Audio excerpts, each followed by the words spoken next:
Hello friends, welcome to Fantasy with Tamil YouTube channel.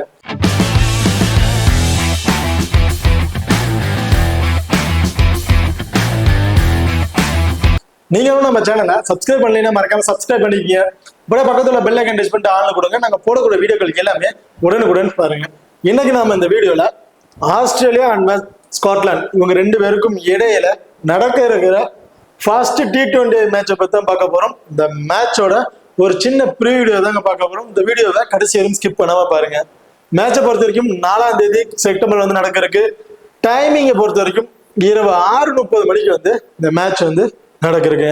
இப்போ வேணும்னு எடுத்துக்கிட்டோம்னா கிரிக்கெட் கிளப் எடின்பர்க்ல தான் இந்த மேட்ச் வந்து நடக்கிறதுக்கு. இப்போ பார்த்த நீங்களும் நம்ம டெலிகிராம் அண்ட் வாட்ஸ்அப் சேனல்ல வந்து ஜாயின் பண்ணலைன்னா மறக்காம ஜாயின் பண்ணிக்கிங்க. டெலிகிராம்ல வந்து லாஸ்ட் ஹாஃப் அன் ஹவர்ல grand league and small league demo team வந்து கொடுத்துட்டு இருக்கிறோம். அதுல இருந்து உங்களுக்கு தகுந்தாக்குல பிளேயர்ஸா இருக்கட்டும் இல்ல கேப்டன் அண்ட் வைஸ் கேப்டன்ஸா இருக்கட்டும் சேஞ்சஸ் பண்ணி பிளே பண்ணி பாருங்க. ரொம்ப ஒரு சூப்பரான ஆப்ஷனா வந்து இருக்கும். நம்ம டெலிகிராம் சேனல் லிங்க் வந்து பாத்தீங்கன்னா டிஸ்கிரிப்ஷன்ல கொடுத்துருக்கேன். ஸோ டிஸ்கிரிப்ஷன்ல இருக்க லிங்க் மூலமா நீங்க போய் ஜாயின் பண்ணிக்கிங்க. அது மட்டும் இல்லாம நம்ம வாட்ஸ்அப் சேனல்ல இருக்கிற எல்லா மேட்சுக்கும் கரீபியன் பிரைம் லீக்கா இருக்கட்டும் இல்ல ஆஸ்திரேலியா டூர் மேட்ச் வேற எல்லா மேட்சுக்கும் வந்து பாத்தீங்கன்னா லாஸ்ட் 5 மேட்ச் அந்த டீம்ல இருக்கிற பிளேயர்ஸ் லாஸ்ட் 5 மேட்ச்ல என்ன பர்ஃபார்மன்ஸ் பண்ணிருக்காங்க, ட்ரீம் டீம்ல எத்தனை முறை வந்திருக்காங்க, விக்கெட் எத்தனை முறை எடுத்திருக்காங்க அப்படிங்கிற டீட்டெயில் வந்து நம்ம கொடுத்துட்டு இருக்கோம். பார்க்காதவங்க போய் பாத்துங்க. நம்ம வாட்ஸ்அப் சேனலோட லிங்க்கும் வந்து டிஸ்கிரிப்ஷன் வந்து கொடுத்துருக்கேன், போய் ஜாயின் பண்ணிக்கிங்க. யோசிக்கலாம் டெலிகிராமோட வாட்ஸ்அப் எதுக்கு யூஸ் பண்ணோம் அப்படின்னு. டெலிகிராம் சேனல் எப்ப வேணா பேன் பண்ணலாம் அப்படிங்கறத நம்ம இந்தியாவில வந்து சொல்லிட்டு இருக்காங்க. ஸோ இந்தியாவில எப்ப வேணா வந்து பேன் பண்ணலாம் அப்படிங்கிற மாதிரி ஒரு நியூஸ் தான் வந்து ஸ்ப்ரெட் ஆயிட்டு இருக்கு. கன்ஃபார்ம் வந்து பேன் பண்ணுவாங்களா அப்படிங்கறது தெரியல. சப்போஸ் பேன் பண்ணிட்டாங்க அப்படின்னா ஒரு முன்னெச்சரிக்கையா தான் நாங்க வாட்ஸ்அப் சேனல் வந்து ஓப்பன் பண்ணிருக்கோம். ஸோ வாட்ஸ்அப் சேனலை பொறுத்த வரைக்கும் சும்மா ஓப்பன் பண்ணியா ஃப்ரீயா விடுவேன் தான். லாஸ்ட் ரீசன்ட் ஃபார்ம் லாஸ்ட் 5 மேட்ச்ல என்ன ஃபார்ம் பண்ணிருக்காங்க, ரீசன்ட் ஃபார்ம்ல எப்படி இருக்காங்க அப்படிங்கிற டீட்டெயில் வந்து நம்ம கொடுத்துட்டு இருக்கோம். ஓகே, இப்போ அடுத்ததான் பிச் ரிப்போர்ட் வந்து பார்ப்போம்.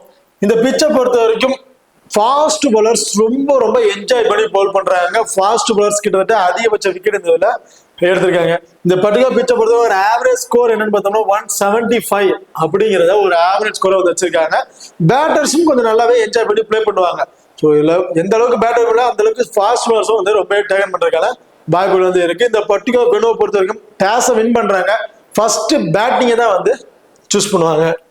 ஓகே, இப்போ அடுத்ததான் பெனுரகளை வந்து பார்ப்போம். பெனுவை பொறுத்த வரைக்கும் மொத்தம் 15 மேட்ச் வந்து பிளே பண்ணியிருக்காங்க. அதில் பேட் ஃபர்ஸ்ட் பண்ணவங்க 11 மேட்சும் பேட் செகண்டா பண்ணவங்க 4 மேட்ச் மட்டும் தான் வின் பண்ணியிருக்காங்க. கிட்டத்தட்ட பேட் ஃபர்ஸ்ட் பண்றவங்க தான் ரொம்ப அப்ரைட்ல வந்திருக்காங்க வின்னிங் பொசிஷன்ல.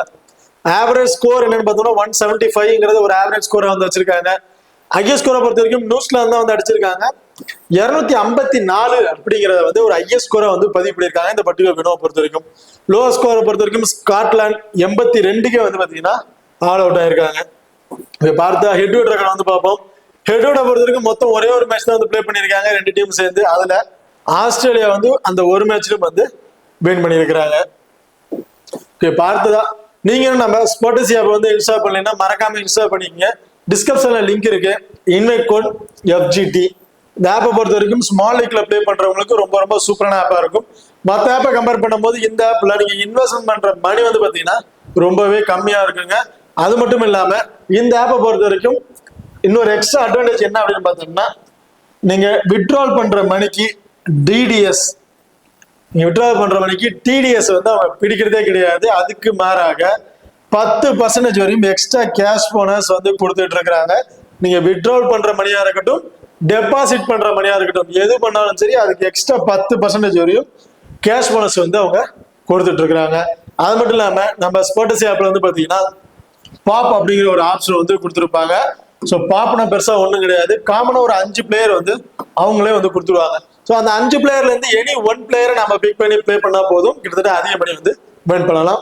உதாரணத்துக்கு ஸ்மிருதி மந்தனாவை எல்லாரும் பிக் பண்ணிருக்காங்கன்னா ஆப்போனன்ட் டீம் மார்கட் வந்து பிக் பண்ணிருப்பாங்க. ஸோ இந்த மாதிரி ஆப்ஷன்ஸ்ல பிக் பண்ணிருக்காங்கன்னா ஸ்மிருதி மந்தனா 80 பாயிண்ட் எடுத்திருக்காங்க. மார்கட் 79.9 பாயிண்ட் எடுத்திருந்தாலும் ஸ்மிருதி மந்தனாவுக்கு வந்து வின்னிங் வந்து 0.1ல கூட நம்ம வந்து வின்னிங் வந்து தட்டலாம். இந்த மாதிரி பாப் ஆப்ஷன் நிறைய இருக்கு. இந்த பர்டிகுலர் எல்லா மேட்சுக்கும் வந்து பாத்தீங்கன்னா பாப் ஆப்ஷன் வந்து நாங்க யாரை ட்ரை பண்றோமோ அதே ஆப்ஷன் வந்து நம்ம டெலிகிராம் சேனல் வந்து கொடுத்துட்டு இருக்கோம். ஸோ அந்த ஆப்ஷன் நீங்க ட்ரை பண்ணாலும் தாராளமா ட்ரை பண்ணி பாருங்க. ஸோ மறக்காம நம்ம ஸ்பாட்டிசி ஆப் வந்து இன்ஸ்டால் பண்ணுங்க. டிஸ்கிரிப்ஷன்ல லிங்க் இருக்கு. Invite code FGT. ஓகே, இப்போ அடுத்ததா 2 டீமோட பாசிபிள் பிளேயிங் லெவல்ல யார் இருக்கா அப்படிங்கிறது பார்ப்போம். ஆஸ்திரேலியாவை பொறுத்த வரைக்கும் Jake Fraser McGurk, Travis Head, Mitchell Marsh, Josh இங்கிலீஷை பொறுத்த வரைக்கும் இந்த டீமோட விக்கெட் கீப்பிங் ஆப்ஷன் வந்து இருக்காரு. Marcus Stoinis, Tim David, Aaron, Sean Abbott, Nathan Ellis, Adam Zampa and Xavier Bartlett. So இவங்க தான் ஆஸ்திரேலியாவோட பாசிட்டிவான பிளேயிங் ஆப்ஷன்ல வந்து இருக்காங்க. ஓகே, பாரத ஸ்காட்லாண்டோட பிளேயிங் பார்ப்போம். ஸோ ஸ்காட்லாந்து பிளேயிங் பொறுத்த வரைக்கும் ஜார்ஜ் மன்சி, மைக்கேல் ஜான்ஸ் இவங்க 2 பேரும் வந்து இன்னிங்ஸ் வந்து ஓபன் பண்ண போறாங்க. இந்த டீம்ல ஜார்ஜ் மான்சி விக்கெட் கீப்பிங் பண்றாரா இல்ல மேத்யூ கோர்ஸ் விக்கெட் கீப்பிங் பண்றாரா அப்படிங்கிறது இன்னும் அதிகாரப்பூர்வமா தெரிவிக்கல. ஸோ லைனப்ஸ் வந்ததுக்கு அப்புறம் யாரு வந்து விக்கெட் கீப்பிங் பண்றாங்க அப்படிங்கிறது வந்து நாங்க சொல்றோம். அடுத்த McMullen, Rich Berrington, Matthew Cross, Michael லீக்ஸ், Chris Greaves, Mark Watt, Chris Sole, Brad Wheal. So இவங்க தான் வந்து பார்த்தீங்கன்னா ஸ்காட்லாண்டோட ஒரு பாசிட்டிவ் பிளேயிங் ஆப்ஷன்ல வந்து இருக்காங்க. இப்போ அடுத்த 2 டீமோட டெவலப்மெண்ட் பிளேயர்ஸ் யார் யாரும் அவங்களோட பிளஸ் ஆர் மைனஸ் என்னென்ன அப்படிங்கிற டீட்டில் வந்து பார்ப்போம். ஆஸ்திரேலியாவை பொறுத்த வரைக்கும் Josh Inglis, Marcus Stoinis and Aaron Hardie. So இவங்க 3 பேரும் டெவலப்மெண்ட் பிக்ல வந்து இருக்கிறாங்க. யோசு இங்கிலீஷை பொறுத்த வரைக்கும் இந்த டீமோட விக்கெட் கீப்பிங் ஆப்ஷன் இவர் தாங்க வந்து பண்ணிட்டு இருக்காரு. ஸோ இந்த விக்கெட் கீப்பிங் மூலமா கிடைக்கக்கூடிய ஒரு 20+ ஃபேண்டசி பாயிண்ட் கிடைக்கிறதுக்கான வாய்ப்புகள் வந்து இருக்கு. டீம்ல இருக்கக்கூடிய ஒரு 4 ஓவரால் பேட்டிங் ஆடுறதுக்கு வரதுக்கு முன்னாடியே ஒரு 25+ ஃபேண்டசி பாயிண்ட் இவட்டு வந்து கிடைக்கிறதுக்கான வாய்ப்புகள் வந்து இருக்கு. அண்ட் பேட்டிங் ஆர்டர்ல வந்தாலும் ஒரு 15+ ரன் அடிச்சாலும் கிட்டத்தட்ட ஒரு 25+ ஃபேண்டசி பாயிண்ட் 20+ ஃபேண்டசி பாயிண்ட் வரைக்கும் கிடைச்சிடும். ஓவராலா டீம்ல ஒரு 45ல இருந்து ஒரு 50+ ஃபேண்டசி பாயிண்ட் கிடைக்கிறதுக்கான வாய்ப்புகள் வந்து இருக்கு யோசோ இங்கிலீஷை பொறுத்த வரைக்கும். ஸோ போத் இன்னிங்ஸும் இவருக்கு வந்து நீங்க வந்து ஒரு ஏப்பரை வந்து கொடுத்து பாருங்க. அண்ட் மார்க்கஸ் ஸ்டோனிஸை பொறுத்த வரைக்கும் 2 ஓவர் வரையும் பவுல் பண்றதுக்கான வாய்ப்புகள் இருக்கு. அப்படி 2 ஓவர் பவுல் பண்ற விதத்துல இவற்று நம்ம 1 விக்கெட் வரையும் எதிர்பார்க்கலாம். 1 விக்கெட்டுங்கும் போது ஒரு 25+ ஃபேண்டசி பாயிண்ட் அண்ட் டீம்ல இருக்கக்கூடிய ஒரு 4 ஓவரால ஒரு 30+ ஃபேண்டசி பாயிண்ட் பவுலிங் மூலமாவே இவருக்கு வந்து கிடைச்சிருங்க. அண்ட் செகண்டா பேட் பண்ணும்போது இவருக்கு வந்து ஒரு இம்பார்ட்டன் கொடுத்து பாருங்க. செகண்ட் பேட் பண்ணாலும் சரி, ஃபர்ஸ்ட் பேட் சரி, கடைசி அந்த 5 ஓவர்ல தாங்க அவருக்கு வந்து பேட்டிங் ஆப்ஷன் கிடைக்கிறதுக்கு இருக்கும். கிடைச்சாலும் கடைசி அந்த 5 ஓவர் தான் இவர் பேட்டிங் வருவாரு. அப்படி கடைசி அந்த 5 ஓவர்லயுமே இவர்கிட்ட இருந்து நம்ம ஒரு 30+ ரன் வரையும் எதிர்பார்க்கலாம். அந்த அளவுக்கு ஒரு குவாலிட்டியான பிளேயர், நல்ல அக்ரெசிவ் ஆடக்கூடிய ஒரு பிளேயர். ஸோ எல்லா பாலுமே அடிச்சு ஆடணும்னு நினைப்பாரு. இப்படிங்கிற பட்சத்தில் கடைசி அந்த 5 ஓவருக்கு வரும்போது 25ல இருந்து ஒரு 30+ ரன் வரையும் எப்படி நம்ம எதிர்பார்க்கலாம். ஓவரால ஒரு 20+ ரன் அடிக்கிறான்னு வச்சுட்டாலும் ஒரு 25+ ஃபேண்டசி பாயிண்ட், விக்கெட் கீப்பர் கிடைக்கிற ஒரு 30, ஓவராலா ஒரு 55ல இருந்து ஒரு 60+ ஃபேண்டசி பாயிண்ட் வந்து கிடைக்கிறதுக்கான வாய்ப்புகள் இருக்கு மார்க்கஸ் ஸ்டோனிஸை பொறுத்த வரைக்கும். அண்ட் ஆரோன் ஹெட்ரியை பொறுத்த வரைக்கும் பேட்டிங் ஆர்டர் வந்தாருன்னா இவர்கிட்ட இருந்து நம்ம ஒரு 15+ ரன் வரையும் எதிர்பார்க்கலாம். அண்ட் 3 ஓவர் வரையும் பவுல் பண்றதுக்கான வாய்ப்புகள் வந்து இருக்கும். 3 ஓவர் பவுல் பண்ற பட்சத்தில் இவர்கிட்ட இருந்து நம்ம 1 அல்லது 2 விக்கெட் வரையும் எதிர்பார்க்கலாம். இப்ப அடுத்ததான் மேத்யூ கிரேஸ் அண்ட் மைக்கேல் லீக்ஸ், கிறிஸ் கிரீவஸ் இவங்க 3 பேர் வந்து டெவலப்மெண்ட் பிக்ல வந்திருக்காங்க. இதுல மேத்யூ கிரேஸ் விக்கெட் கீப்பிங் பண்றாரா அல்லது ஜார்ஜ் மன்சி இவர் வந்து விக்கெட் கீப்பிங் பண்றாரா அப்படிங்கிறது இன்னும் தெரியல. ஸோ யார் விக்கெட் கீப்பிங் பண்ணாலும் சரி, George Mansi wicket keeper both இன்னிங்ஸ்ல ஒரு இம்பார்ட்டன் வந்து கொடுத்து பாருங்க. ரொம்ப சூப்பரா ஆன்சர் இருக்கும். இன்னிங்ஸ் வந்து ஓபன் பண்றாரு. வெரி ஃபர்ஸ்ட் பால் வந்து அக்ரெசிவ் ஆடக்கூடிய ஜார்ஜ் மன்சியை பொறுத்த வரைக்கும். அப்படி இருக்க பட்சத்துல அந்த பவர் பிளேலயே வந்து பாத்தீங்கன்னா கிட்டத்தட்ட ஒரு 20+ ரன் வரையும் அடிக்கிறதுக்கான வாய்ப்புகள் வந்து இருக்கும். அண்ட் விக்கெட் கீப்பிங் பண்றது மூலமா ஒரு 25+ ஃபேண்டசி பாயிண்ட், ஓவராலா ஒரு 55+ ஃபேண்டசி பாயிண்ட் கிடைக்கிறதுக்கான வாய்ப்புகள் வந்து இருக்கும் ஜார்ஜ் மன்சிக்கு. அவர் விக்கெட் கீப்பிங் பண்ணல அப்படின்னா அவர் வந்து ஒரு 50-50 ஆப்ஷனை வந்து ட்ரை பண்ணி பாருங்க. மேத்யூ கிரீஸ் விக்கெட் கீப்பிங் பண்ணாருன்னா ஒரு இம்பார்ட்டன் கொடுத்து பாருங்க. அப்படி இல்லைன்னா இவருக்கு வந்து ஒரு 50-50 ஆப்ஷனை வந்து ட்ரை பண்ணி பாருங்க. அடுத்த மைக்கேல் லீக்ஸ் பொறுத்த வரைக்கும் 2 ஓவர் வரையும் பவுல் பண்றதுக்கான வாய்ப்புகள் இருக்குங்க. 2 ஓவர் பவுல் பண்ற பட்சத்துல என்ன பொறுத்த வரைக்கும் அன்எக்ஸ்பெக்டடான 1 விக்கெட் கிடைக்கிறதுக்கான வாய்ப்புகள் தான் வந்து இருக்கும். காரணம் டிராவிஸ் ஹெட் ஆப்பரண்ட்ல வந்து இருக்காரு. ஸோ அவரோட விக்கெட் மட்டும் தான் இவருக்கு கிடைக்கிறதுக்கான வாய்ப்புகள் இருக்கும். அதுலயும் டிராவிஸ் ஹெட் வந்து அந்த 2 ஓவர் நல்லா டேக் பண்ணி விளையாண்டாருன்னா அந்த விக்கெட் கிடைக்கிற ஆப்ஷனும் இவருக்கு வந்து இல்லைன்னு தான் சொல்லுவேன். ஸோ பேட்டிங் ஆர்டர் ரொம்ப டவுன்ல தான் இருக்காரு. பேட்டிங் ஆர்டர் வந்தாலும் இவட்டு நம்ம ஒரு 15ல இருந்து ஒரு 20+ ரன் வரையும் எதிர்பார்க்கலாம். 20+ ரன்னுங்கும் போது ஓவரால் ஒரு 25+ ஃபேண்டசி பாயிண்ட், டீம்ல இருக்க சேர்த்து ஒரு 30+ ஃபேண்டசி பாயிண்ட் கிடைக்கிறதுக்கான வாய்ப்புகள் வந்து இருக்கும். அண்ட் விக்கெட் எடுப்பாரு அப்படின்னு நினைச்சதுனா டீம் வந்து ட்ரை பண்ணி பாருங்க. அப்படி இல்லைன்னா இவ்வளவு வந்து 50-50 ஆப்ஷன் கூட நீங்க ட்ரை பண்ணிக்கலாம். ஓகே, இப்போ அடுத்ததா கிறிஸ் கிரீவை பொறுத்த வரைக்கும் 3-4 ஓவருமே வந்து பவுல் பண்றதுக்கான வாய்ப்புகள் இருக்குங்க. இதை பொறுத்த வரைக்கும் போத் இன்னிங்ஸ்லயும் வந்து ட்ரை பண்ணி பாருங்க. ஃபர்ஸ்ட் பால் பண்ணா சரி, செகண்ட் பால் பண்ணா சரி, 1 விக்கெட் அன்எக்ஸ்பெக்டட் 2 விக்கெட் வரையும் கிடைக்கிறதுக்கான வாய்ப்புகள் இருக்கு. அண்ட் பேட்டிங் ஆர்டர்ல வந்தாலும் ஒரு 15+ ரன் வரையும் எடுக்கிறதுக்கான வாய்ப்புகள் வந்து இருக்கு. போத் இன்னிங்ஸுமே இவருக்கு வந்து நீங்க ஒரு இம்பார்ட்டன் கொடுத்து பார்க்கலாம். ஓகே, இப்போ அடுத்ததா 50-50 ஆப்ஷன் பிளேயர்ஸ் யார் யாரு, அவங்களோட பிளஸ் ஆர் மைனஸ் என்னென்ன அப்படிங்கிறத பார்ப்போம். ஸோ ஆஸ்திரேலியா பொறுத்த வரைக்கும் ரிச்சர்ட் பிரெங்டிங். ஸோ ரிச்சர்ட் பிரெங்டிங் வந்து ஒரு 50-50 ஆப்ஷன் வந்து ட்ரை பண்ணி பாருங்க. காரணம் ரீசெண்ட் ஃபார்ம் வைஸ்ல அந்த அளவுக்கு பெரிய பர்ஃபார்மன்ஸ் எதுவும் இல்லை. பட் இவரோட ஃபார்ம் வைஸ் கொஞ்சம் ஒஸ்டா இருந்தாலும் பேட்டிங் ஆட ரொம்பவே சூப்பராக ஆடுவார், அக்ரெசிவ் ஆடக்கூடிய ஒரு பிளேயர்னு சொல்லலாம். 50-50 ஆப்ஷன் ரிஸ்கா ட்ரை பண்ணணும்னு நினைக்கிறவங்க ஒரு தாராளமா வந்து ட்ரை பண்ணி பாருங்க. ஆஸ்திரேலியா பொறுத்த வரைக்கும் Mitchell Marsh, Travis Head. Mitchell மார்ஸை பொறுத்த வரைக்கும் ஃபர்ஸ்ட் பேட் பண்றாரு அப்படின்னா மஸ்ட் ஒரு ட்ரையா வந்து ட்ரை பண்ணி பாருங்க. காரணம் அந்த ஃபர்ஸ்ட் பேட் பண்ணும்போது ஒரு பேட்டிங்ல இருந்து 30ல இருந்து ஒரு 35 பிளஸ் ஃபேண்டசி பாயிண்ட் கிடைக்கிறதுக்கான வாய்ப்புகள் வந்து இருக்கு. ரீசெண்ட் ஃபார்மேஷன்லயும் ஃபர்ஸ்ட் பேட் பண்ணும்போது ஒரு ஃபேண்டசி வேல்யூ இன்க்ரீஸ் வந்து ஆயிருக்குங்க. செகண்டா பேட் பண்ணும்போது கொஞ்சம் இயர்லியா வந்து விக்கெட்டை வந்து இழந்திருக்காரு. ஸோ மிச்சல் மார்ஸை பொறுத்த வரைக்கும் ஃபர்ஸ்ட் பேட் பண்றாருன்னா இம்பார்ட்டன் கொடுத்து பாருங்க. செகண்டா பேட் பண்றாருன்னா 50-50 ஆப்ஷனை வந்து ட்ரை பண்ணி பாருங்க. டிராவிஸ் ஹெட், சேம் டிராவிஸ் ஹெட்டும் அதே தான். ஃபர்ஸ்ட் பேட் பண்றாருன்னா ஒரு இம்பார்ட்டன் கொடுத்து பாருங்க. செகண்டா பேட் பண்ணும்போது 50-50 ஆப்ஷனை வந்து ட்ரை பண்ணி பாருங்க. ஓகே, இப்போ அடுத்ததா லோ பர்சன்டேஜ்ல சேஃபான பிளேயர்ஸ் யார் யாரு, உங்களுக்கு பிளஸ் ஆர் மைனஸ் என்னென்ன அப்படிங்கிறது பார்ப்போம். ஆஸ்திரேலியா பொறுத்த வரைக்கும் யோத்வா இங்கிலீஷ், ஆரோன் ஹெட்ரி, அபுட்டோ அண்ட் சேவியர். இவங்க 4 பேருமே கிட்டத்தட்ட ஒரு 30% கீழே தான் வந்து பிக் பண்ணியிருக்காங்க. ரொம்ப ரொம்ப லோ பர்சன்டேஜ்ல வந்து இருக்காங்க. அப்படி இருக்க பட்சத்தில் யோத்வா இங்கிலீஷை பொறுத்த வரைக்கும் விக்கெட் கீப்பிங் ஆப்ஷன் வந்து பண்ணிட்டு இருக்காருங்க. விக்கெட் கீப்பிங் பண்றாரு, மஸ்ட் ஒரு ட்ரை. அந்த விக்கெட் கீப்பிங் மூலயமா கிடைக்கக்கூடிய அந்த கேட்ச் கிடைக்கக்கூடிய பாயிண்ட்டும் வந்து கிடைச்சிடும். அண்ட் பேட்டிங் ஆர்டர் வந்தாலும் ஒரு 20+ வின் அடிக்கிறதுக்கான வாய்ப்புகளும் வந்து இருக்கு யோசுவா இங்கிலீஷை பொறுத்த வரைக்கும். அடுத்த ஆரோன் ஹெர்ட்ரியை பொறுத்த வரைக்கும் கிட்டத்தட்ட 3 ஓவர் வரையும் பவுல் பண்ற வாய்ப்புகள் இருக்கு. 3 ஓவர் பவுல் பண்ற பட்சத்துல விட்டு நம்ம 1 அல்லது 2 விக்கெட் வரையும் எதிர்பார்க்கலாம். அண்ட் பேட்டிங் ஆர்டர் வந்தாலும் வருவாராங்கிறது கொஞ்சம் டவுட் தான். கிட்டத்தட்ட ஒரு ரொம்ப சூப்பரான டீம், ஸ்ட்ராங்கான டீம் தான் இந்த ஆஸ்திரேலியா.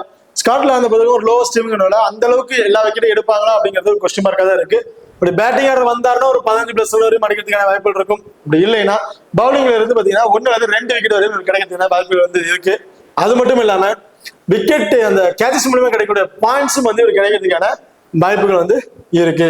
அடுத்ததா சன் அபுட்டா பொறுத்த வரைக்கும் போத் இன்னிங்ஸும் ஒரு வந்து கொடுத்து பாருங்க.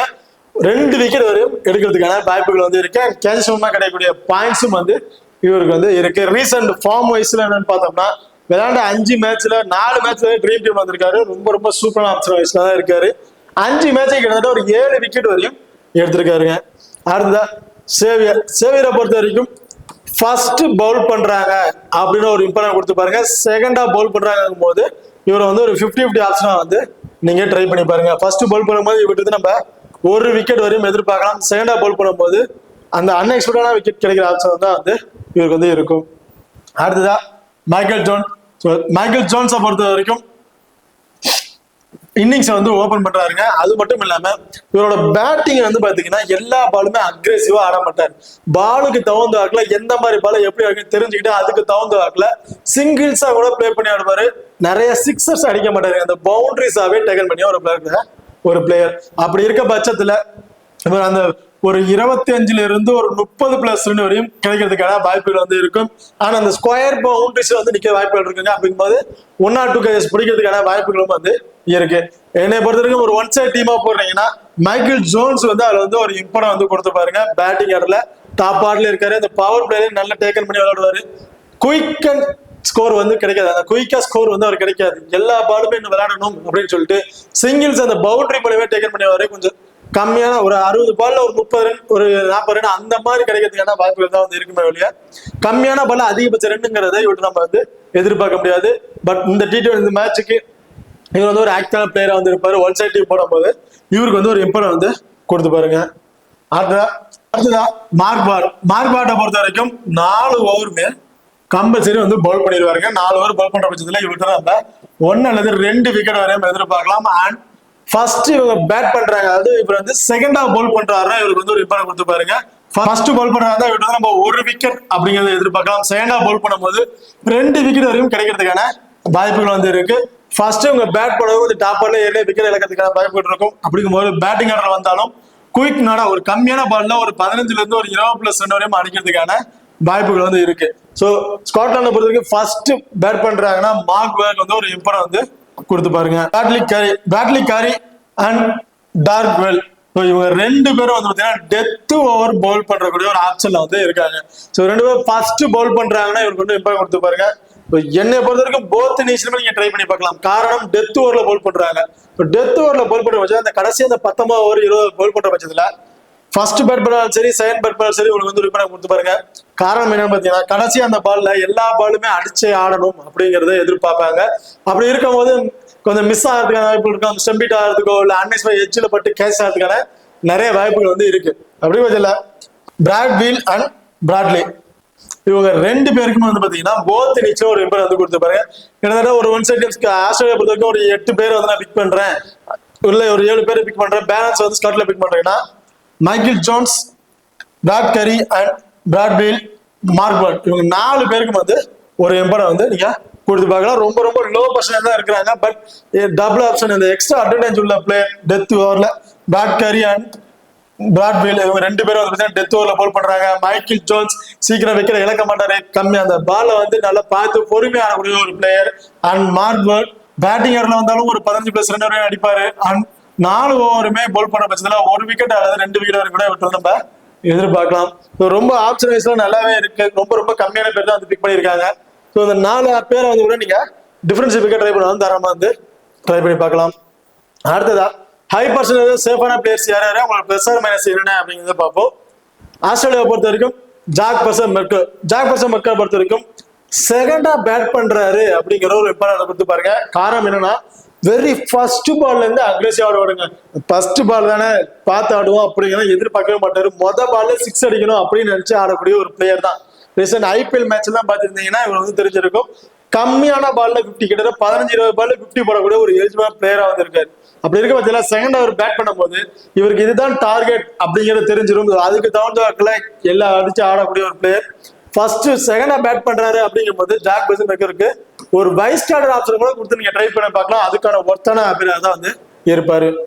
அண்ட் டிராவிஸ் எடுத்த வரைக்கும் ஃபர்ஸ்ட் பேட் பண்றாரு ஒரு இம்பார்ட்டன்ட் கொடுத்து பாருங்க. ஸோ 2 பேருமே வந்து பார்த்தீங்கன்னா இன்னிங்ஸ் ஓபன் பண்றாங்க. ஜாக் மெர்க்கர் அண்ட் டிராவிஸ் 2 பேரும் வந்து இன்னிங்ஸ் ஓபன் பண்றாங்க. 2 பேருமே வெரி ஃபர்ஸ்ட் வந்து அக்ரெசிவா ஆடக்கூடிய ஒரு பிளேயர் தான். டிராவிஸ் ஹெட்டை பொறுத்த வரைக்கும் நல்ல எக்ஸ்பீரியன்ஸ் பிளேயர். ஜாக் மெர்க்கர் அன்எக்ஸ்பீரியன்ஸ், அவ்வளோக்கும் எக்ஸ்பீரியன்ஸ் இல்லை. ஸோ இந்த மேட்ச்ல வந்து பிளே பண்ணிட்டு இருக்காரு. பட் சூப்பரா நாக் ஆடக்கூடிய ஒரு பிளேயர். என்னை பொறுத்த வரைக்கும் ஃபர்ஸ்ட் பேட் பண்றாங்க டிராவிஸ் ஹெட், செகண்டா பேட் பண்றாங்க ஜாக் மெர்க்கர் வந்து ட்ரை பண்ணி பாருங்க. இல்ல 2 பேருமே ட்ரை பண்றாங்க தாராளமா ட்ரை பண்ணி பாருங்க. ரொம்ப சூப்பரான ஆப்ஷனா வந்து இருக்கும். ஸோ 2 பேருக்குமே ஆப்ஷன் சேஞ்சஸ் பண்ணி கேப்டன் வைஸ் கேப்டன் கூட நீங்க ட்ரை பண்ணி பார்க்கலாம். மார்க்கஸ் ஸ்டோனிஸை பொறுத்த வரைக்கும் 2 ஓவர் பவுல் பண்றதுக்கான வாய்ப்புகள் வந்து இருக்கு. 2 ஓவர் பவுல் பண்ற பட்சத்துல 1 விக்கெட் வரையும் விட்டு நம்ம எதிர்பார்க்கலாம். அன்எக்ஸ்பெக்டா 2 விக்கெட் கிடைக்கிறதுக்கான வாய்ப்புகளும் வந்து இருக்கு. அது மட்டும் இல்லாம இவர பேட்டிங் ஆடுனா கடைசி அந்த 5 ஓவர்ல தான் பேட்டிங் வந்து இறங்குவாங்க. கடைசி அந்த 5 ஓவர்ல இறங்கும் போது செகண்டா பேட் பண்ணும் போது இவர்கிட்ட இருந்து ஒரு 25+ இருந்து ஒரு 30+ வரையும் நம்ம எதிர்பார்க்கலாம். போத் இன்னிங்ஸ்லுமே இவர் வந்து நீங்க ட்ரை பண்ணாலும் தாராளமா வந்து ட்ரை பண்ணி பாருங்க. இந்த இடத்துல ஒரு கட் இருக்குது, பார்த்து கட் பண்ணிக்கணும். அடுத்த நாதன் ஹில்ஸ் அண்ட் ஆடம் ஜாம்பா 2 பேருமே வந்து பார்த்தீங்கன்னா 4 ஓவர் வந்து கம்பல்சரி வந்து பவுல் பண்ணிடுவாங்க. நாதன் ஹில்ஸை பொறுத்த வரைக்கும் டெத் ஓவர்ல பவுல் பண்றக்கூடிய ஒரு ஆப்பர்ச்சுனிட்டி இருக்கக்கூடிய ஒரு பிளேயர். டெத் ஓவர்ல பவுல் பண்ற பவர் தான் கம்பல்சரி ஒரு பிக்கை வந்து பிக் பண்ணிக்கங்க. ஃபர்ஸ்ட் பவுல் பண்றாருன்னா இவர்கிட்ட இருந்து 2 அல்லது 3 விக்கெட் வரையும் எதிர்பார்க்கலாம். செகண்டா பவுல் பண்ணும் போது 2 விக்கெட் அப்படிங்கறத நம்ம இவர்கிட்ட இருந்து எதிர்பார்க்கலாம். அடுத்து ஆடம் ஜாம்பா வந்து 4 ஓவருமே பவுல் பண்ணிடுவாருங்க. இன்னொரு என்னன்னு பாத்தீங்கன்னா இவரோட பவுலிங் ஆப்ஷன் எல்லாமே அந்த பவர் பிளே அந்த மிடில் ஓவர்லயே வந்து இவரோட 4 ஓவருமே வந்து முடிஞ்சிடும். அண்ட் ஸ்பின் பவுலருங்கும் போது ஸோ ஆப்போனன்ட் டீம்ல வந்து பாத்தீங்கன்னா ஸ்பின்னருக்கு வந்து நிறைய பேர் வந்து ஸ்ட்ரகிள் ஆக வாய்ப்புகள் இருக்கு. அப்படிங்கிற பட்சத்துல ஒரு 2 அல்லது 3 விக்கெட் வரையும் கிடைக்கிறதுக்கான வாய்ப்புகள் இருக்கு. கம்பல்சரி வந்து ஒரு 2 விக்கெட் வரையும் விட்டு நம்ம எதிர்பார்க்கலாம். என்னை பொறுத்த வரைக்கும் ஆடம் ஜாம்பாவை ரிஸ்கா ட்ரை பண்ணுங்க. ஒன்னா டீம்ல கேப்டன் வைஸ் கேப்டன் கொடுத்து ட்ரை பண்ணி பாருங்க. அடுத்த ஸ்காட்லாண்டை பொறுத்த வரைக்கும் George Mansi and Michael league இவங்க 2 பேரும் வந்து பாத்தீங்கன்னா ஹை பர்சன்டேஜ்ல வந்து இருக்காங்க. ஜார்ஜ் மன்சியை பொறுத்த வரைக்கும் விக்கெட் கீப்பிங் பண்றாரு அப்படின்னா மஸ்ட் ட்ரை. விக்கெட் கீப்பிங் மூலமா கிடைக்கிற ஒரு 25+ ஃபேண்டசி பாயிண்ட் கிடைச்சிடும். அண்ட் பேட்டிங் ஏர்ல குயிக் ஃபயரா ஒரு 15 இருந்து ஒரு 20+ ரன் அடிக்கக்கூடிய ஒரு எலிஜிபிள் பிளேயரா தான் வந்து இருக்காரு. அப்படி விக்கெட் கீப்பிங் பண்ணல அப்படின்னா இவரை நீங்க வந்து ஒரு 50-50 ஆப்ஷனா தான் நீங்க வந்து ட்ரை பண்ணணும். கம்பல்சரி ஒரு பிக்கை வந்து ட்ரை பண்ணாதீங்க. ஸோ ரொம்ப உங்களுக்கு ட்ரீம் டீம் வரதே ஒரு கொஸ்டின் மார்க்கா வந்து வந்துடும். கிராண்ட் லீக்ல ட்ரை பண்ற ரிஸ்கா ட்ரை பண்ண நினைக்கிறாங்க இவர் வந்து நீங்க ட்ரை பண்ணலாம். விக்கெட் கீப்பிங் பண்ணலைன்னா விக்கெட் கீப்பிங் பண்றாருன்னா மஸ்ட் ஒரு ட்ரையா வந்து இவர் வந்து ட்ரை பண்ணி பாருங்க. அண்ட் மைக்கேல் லீக்ஸை பொறுத்த வரைக்கும் 2 ஓவர் தானே பால் பண்றதுக்கான வாய்ப்புகள் வந்து இருக்கும். அந்த 2 ஓவர்லுமே அன்எக்ஸ்பெக்டடான ஒரு விக்கெட் கிடைக்கிறதுக்கான வாய்ப்புகள் தான் வந்து இருக்குமே ஒழிய கம்பல்சரி ஒரு விக்கெட் கிடைக்கும்ங்கிறத நம்ம சொல்ல முடியாது. அன்எக்ஸ்பெக்டடான ஒரு விக்கெட் அப்படிங்கிறத வச்சுக்கணும். அப்படிங்கிற பட்சத்தில் என்னை பொறுத்த வரைக்கும் மைக்கேல் லீக்ஸ் பொறுத்த வரைக்கும் ஒரு 50 ஆப்ஷன் தான் நீங்க வந்து ட்ரை பண்ணி பார்க்கலாம். ரிஸ்கா ட்ரை பண்றவங்க இவர் வந்து நீங்க ட்ரை பண்ணி பார்க்கலாம். இப்போ அடுத்ததா விக்கெட் கீப்பிங் ஆப்ஷன்ல சேஃபான பிளேயர்ஸ் யார் யார் அப்படின்னு பார்ப்போம். போத் நீங்க 2 டீம்லயும் வந்து விக்கெட் கீப்பிங் பண்றாங்களா மஸ்ட் ட்ரையா வந்து ட்ரை பண்ணி பாருங்க. இதுல மேத்யூ கிராஸ் பண்ணாலும் சரி இல்ல ஜார்ஜ் மன்சி பண்ணாலும் சரி, 2 பேர்ல யார் விக்கெட் கீப்பிங் பண்ணாலும் சரி ஸ்காட்லாண்ட்ல ஒரு விப்பரம் வந்து கொடுத்து பாருங்க. இப்போ அடுத்ததா கேப்டன் அண்ட் வைஸ் கேப்டன் ஆப்ஷனுக்கு சூட்டபிளான பிளேயர்ஸ் யார் யாருன்னு பார்ப்போம். மாலிக்ல ட்ரை பண்ணும்போது Jake Fraser, McGurk, Nathan Ellis and Ravi சேட் இந்த பர்டிகுலர் 3 பிளேயர்ல இருந்து எனி 2 பிளேயர்ஸுக்கு கேப்டன் அல்லது வைஸ் கேப்டன் ஆப்ஷன் கொடுத்து ட்ரை பண்ணி பாருங்க. ரொம்ப ரொம்ப சூப்பரான ஆப்ஷன் வந்து இருக்கும். அண்ட் ரிஸ்கா ட்ரை பண்றேன் கிராண்ட் லீக்ல ட்ரை பண்ற பட்சத்துல மார்க் பெர்ட், Bradley Currie, Brad Wheal, Sean Abbott, Adam Zampa and Marcus Stoinis இந்த பர்டிகுலர் பிளேயர்ல இருந்து எனி 2 பிளேயருக்கு கேப்டன் அல்லது வைஸ் கேப்டன் ஆப்ஷன் கொடுத்து ட்ரை பண்ணி பாருங்க. கிராண்ட் லீக்ல ட்ரை பண்ண ரிஸ்கா ட்ரை பண்ணும்போது ஒரு சூப்பரான ஆப்ஷனா வந்து இருக்கும். ஓகே, இந்த வீடியோ வந்து உங்களுக்கு பிடிச்சிருக்கு நம்புறேன். இந்த வீடியோ பிடிச்சிருந்தா மறக்காம லைக் பண்ணுங்க, ஷேர் பண்ணுங்க, சப்ஸ்கிரைப் பண்ணுங்க. இந்த வீடியோ பத்தி கருத்துக்கள் இருந்தா மறக்காம கமெண்ட் பண்ணுங்க. தேங்க்யூ.